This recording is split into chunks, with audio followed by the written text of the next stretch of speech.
கண்ணு, நான் தான் உங்கள் கீதா பொண்ணு. இன்னைக்கு காலையிலே நேரமாக எழுந்திரிச்சு பக்கத்தில் இருக்கிற உழவர் சந்தைக்கு போயிட்டு வந்தாச்சு. வாரத்தில் ஒரு நாள்னாச்சு நான் உழவர் சந்தைக்கு போயிட்டு வந்துடுவேங்க. அங்கே போனீங்கன்னா மிளகு தக்காளி கீரை, கொத்தமல்லி கீரை, புதினா கீரை எல்லாம் விலை கம்மியாக கிடைக்கும். நம்ம லோக்கலில் வாங்கும்போது கம்மியாக கிடைக்காது. அங்கே போனால் நமக்கு கொஞ்சம் கம்மியாக கிடைக்கும்.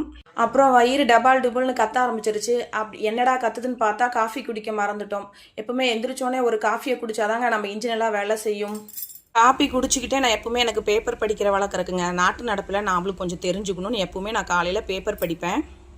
நாட்டு நடப்பெல்லாம் கொஞ்சம் தெரிஞ்சுக்கிட்டு சாப்பாட்டு வேலையில் இறங்கியாச்சு. இதுக்கு மேலே உட்காந்துருந்தா வீட்டுக்காரர் வந்து திட்டுவார். சாப்பாடு செய்யணும். எங்கள் வீட்டில் மிளகு தக்காளி கீரை சட்னி தாங்க. பொரியல் பண்ணுறதை விட சட்னியாக செஞ்சு சாப்பிட்டிங்கன்னா தோசைக்கு, இட்லிக்கு, சப்பாத்தி கூட நம்ம வச்சு சாப்பிட்லாம். இன்றைக்கி காலையில் கொஞ்சம் 9-10 மணி ஆகிடுச்சு சாப்பிட்றதுக்கு. ஓகே, நீங்களும் போய் சாப்பிடுங்க. லேட் ஆகிடுச்சு. நேரத்துக்கு சாப்பிடுங்க. அப்போ தான் வயிற்று புண்ணு வராது. ஓகே, பாய்.